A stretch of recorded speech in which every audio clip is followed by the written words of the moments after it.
Muy buenas noches. Esta presentación se corresponde con la unidad de revelación de la información financiera y no financiera para la guía número 1, marco regulatorio y conceptual para la preparación y presentación de estados financieros, elaborada por Claudia Sosa. El contenido de esta presentación está relacionado con los siguientes aspectos. Por un lado, entender el alcance de las actividades colaborativas, que era lo que se solicitaba se presente mediante un video.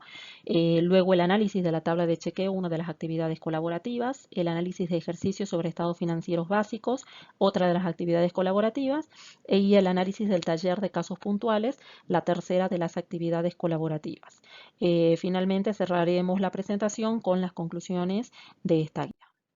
Entonces, el alcance de las actividades colaborativas, como mencionábamos, incluyó tres aspectos. Por un lado, un listado de chequeo de la NIC 1 para identificar aspectos propios de esta NIC y la aplicación de los mismos en tres empresas seleccionadas a tal efecto.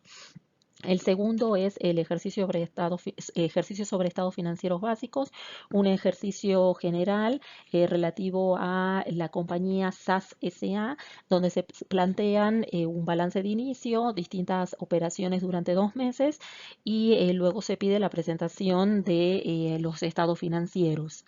El balance general está el resultado, el de cambio en el patrimonio y el de resultados. Y finalmente, la tercera actividad que está relacionada con la aplicación de estándares específicos relativos a ciertas NIC o NIF determinadas para ver el alcance y el entendimiento de dichas NIF en casos puntuales. Entonces, comencemos con el análisis de la tabla de chequeo, la primera de las actividades, y a los efectos de plantear esta tabla de chequeo y aplicarla, se eligieron como entidades el Banco de la República, Discovery Communication Colombia, que es una empresa subsidiaria de una multinacional que cotiza en los Estados Unidos, y Ecopetrol. Se buscaron los estados financieros de estas tres empresas y se analizó la aplicación de la NIC 1 a partir de un listado de chequeo. Ese listado de chequeo estuvo definido a partir de 9 puntos fundamentales que surgieron del análisis de la NIC 1. El primer punto se refiere a la inclusión del conjunto completo de los estados financieros, es decir, verificar que los componentes de los estados financieros, conforme lo establece la NIC 1, los cuales son el balance, las cuentas de resultado, el estado de cambio en patrimonio, las notas. Luego tenemos la declaración explícita y sin reserva del cumplimiento de la NIF, establecida como el punto 2 del listado de chequeo, conforme a la NIC 1 y el punto 14, bajo el apartado Consideraciones Generales. El objetivo era verificar que los estados financieros de las empresas seleccionadas incluyan entre las notas la declaración explícita y sin reserva de cumplimientos con las NIF. Luego tenemos el punto 3 del listado del chequeo, menciona las políticas contables, que el objetivo es, conforme al NIC 1, el punto 15 de la misma, bajo el apartado Consideraciones Generales, verificar que los estados financieros analizados presenten información referida a políticas contables de manera que sea relevante, fiable, comparable y comprensible. El punto número 4 del listado de chequeo, hipótesis de empresas en funcionamiento. El objetivo de este es verificar que, conforme a la NIC 1, en el punto 23, bajo el apartado de hipótesis de empresa en marcha o empresa en funcionamiento, estas empresas hayan incluido dentro de los estados financieros mención a que la dirección evaluó la capacidad que tiene la entidad para continuar en funcionamiento, dado que si no se cumple con este condicionante deberían cambiarse las bases de medición. El punto número 5, hipótesis contables del devengo. El objetivo es verificar, conforme a la NIC 1 en su punto 25, dentro del apartado hipótesis contables del devengo, que las empresas seleccionadas incluyan dentro de sus notas la aplicación de este concepto de devengo, acumulación o causación. El punto número 6, de materialidad. El objetivo es verificar que, conforme a la NIC 1 en su punto 28, dentro del apartado materialidad o importancia relativa y agrupación de datos, se haya incluido para las empresas seleccionadas los criterios bases sobre los cuales se definió la materialidad. El punto número 7, de compensación dentro del listado de chequeo. El objetivo era verificar que, conforme a la NIC 1 en su punto 32, dentro de su apartado compensaciones, las empresas seleccionadas hayan incluido dentro de sus notas los aspectos o el proceso de compensación de partidas que aplicaron. El punto número 8 del listado de chequeo, información comparativa. El objetivo era verificar que dentro de la NIC 1, de acuerdo a su punto 36, dentro del apartado información comparativa, estas empresas seleccionadas hayan presentado toda la información comparativa con el ejercicio anterior para las distintas clases de información cuantitativa que han sido incluidas en los estados financieros. Y finalmente el punto número 9 está relacionado con la aplicación de lo solicitado en la guía, que era verificar las políticas de medición de activos y pasivos para los distintos componentes de activos y pasivos de las empresas.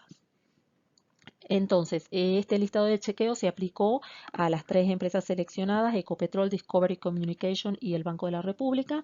Se pudo observar en relación al punto 1 que todas las empresas presentaron los estados financieros básicos, algunos en forma consolidada como lo hizo Ecopetrol y otros en forma individual como lo hizo Discovery y Banco de la República. El punto número 2, en relación a la declaración, las 3 empresas incluyen dentro de sus notas mención a esta declaración de cumplimientos de las NIF. Por ejemplo, en el caso de Ecopetrol, que lo hace ateniéndose también a lo reglamentado en el decreto 2420 y sus modificaciones. Discovery en función a las NIF para pymes y el Banco de la República también haciendo mención a lo establecido por el marco contable de la Contaduría General de la Nación. El punto número 3, mención de las políticas contables. Las 3 entidades hacen mención específica a las políticas que son aplicables. La hipótesis de la empresa en funcionamiento. El Banco de la República hace mención específica dentro de sus revelaciones. No se verifica una mención específica en el caso de Ecopetrol y de Discovery. El punto número 5, hipótesis del devengo. Se verifica una mención específica en el caso del Banco de la República, no así en el caso de Ecopetrol y de Discovery. El punto número 6 de materialidad, el Banco de la República tiene una nota específica en donde expone tema de materialidad, al igual que lo hace Discovery Colombia. No se verifica esta revelación en el caso de Ecopetrol. El punto número 7, compensación. Las 3 entidades muestran de alguna manera los criterios que siguieron para la compensación de partidas. El punto número 8, información comparativa. Las 3 entidades presentan la información cuantitativa en forma comparativa a lo largo de sus estados financieros.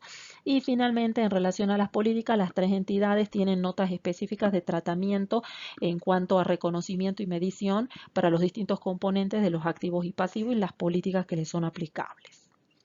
Entonces, eso es en relación al primer punto.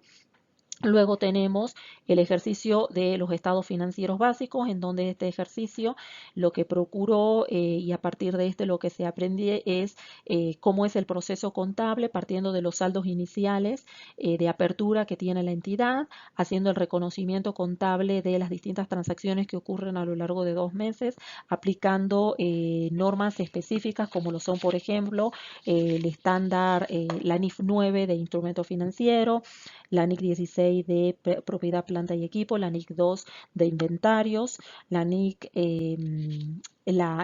15 de ingresos, y luego de ese reconocimiento y registro se elabora el balance de sumas y saldos con los saldos de cierre, a partir de los cuales se presentan los estados solicitados cumpliendo con las condiciones que plantea la NIC 1 de presentación.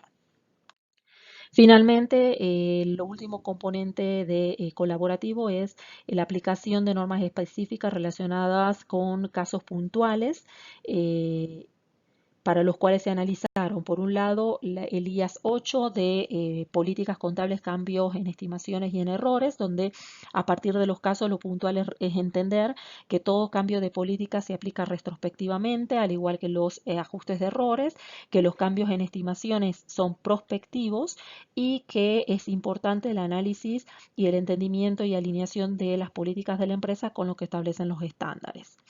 El IAS 20 relativo a los subsidios de gobierno y las revelaciones de asistencias gubernamentales, donde a partir del ejercicio de aplicación es importante entender el tratamiento que se debe dar y el reconocimiento sistemático en resultado, ya sea porque este subsidio está relacionado con costos que son reconocidos directamente en resultado o con activos que van siendo depreciados y reconocidos a lo largo del tiempo en resultados. Y cómo busca el IAS 20 es hacer un match entre este reconocimiento del ingreso diferido que se hace de este subsidio versus el impacto en resultados. El IAS 10 también, el caso que se plantea, lo que busca es entender realmente cuando estamos ante eventos que requieren un ajuste en los estados financieros y eventos posteriores al periodo de cierre o al periodo de reporte que no van a requerir un ajuste.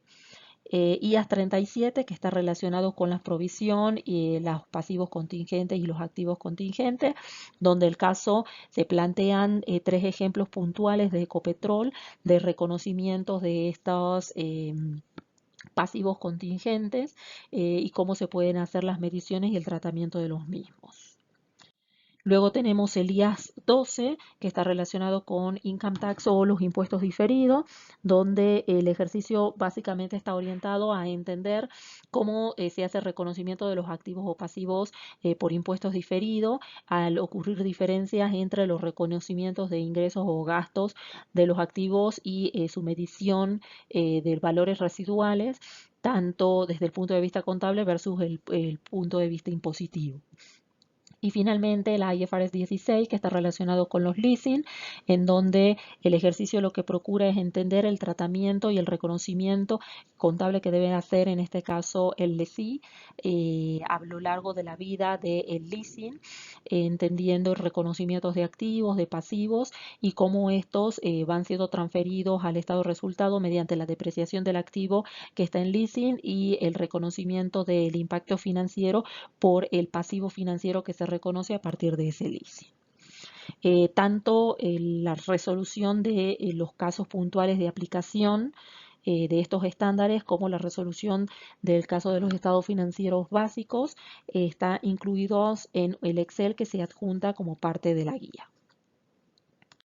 Entonces, en conclusión, esta guía lo que procura es recorrer aspectos generales de presentación y de preparación de estados financieros, entendiendo el marco conceptual general, la NIC 1 de presentación de estados financieros con los principales aspectos que incluye la misma y finalmente aplicación de algunos estándares específicos como lo son, por ejemplo, el IAS 8, el IAS 10, la NIF 16, en donde se analizan puntualmente casos de aplicación para comprender el alcance de estas normas y su aplicación práctica. Muchas gracias y buenas noches.